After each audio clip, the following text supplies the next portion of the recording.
அனைவருக்கும் இனிய புத்தாண்டு நல்வாழ்த்துக்கள் தெரிவித்துக் கொள்கிறேன்.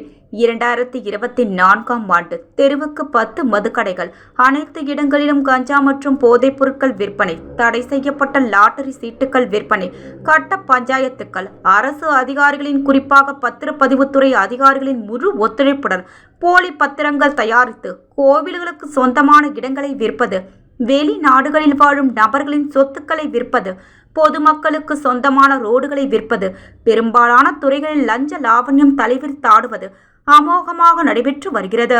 வரும் 2025ஆம் ஆண்டு சிறப்பானதொரு ஆண்டாக அமைய புதுவை துணைநிலை ஆளுநர் திரு கைலாசநாதர் அவர்கள் இரும்பு கரம் கொண்டு அடக்கி பொதுமக்கள் நிம்மதியாக வாழ வழிவகை செய்து தருவார் என்று நம்பிக்கையோடு வாழ்த்துக்களை தெரிவித்துக் கொள்கிறேன்.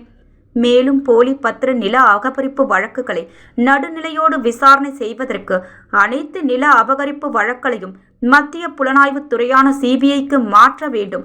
மேலும் ஊழல் செய்யும் அதிகாரிகள் மற்றும் அவர்களது உறவினர்கள் ஆகியோரின் சொத்துக்களை அரசு பறிமுதல் செய்து ஆளுநர் தகுந்த நடவடிக்கைகளை மேற்கொள்ள வேண்டுமென புதுச்சேரி மக்கள் பாதுகாப்பு பேரியக்க தலைவர் கரேத்தி வளவன் தெரிவித்துள்ளார்.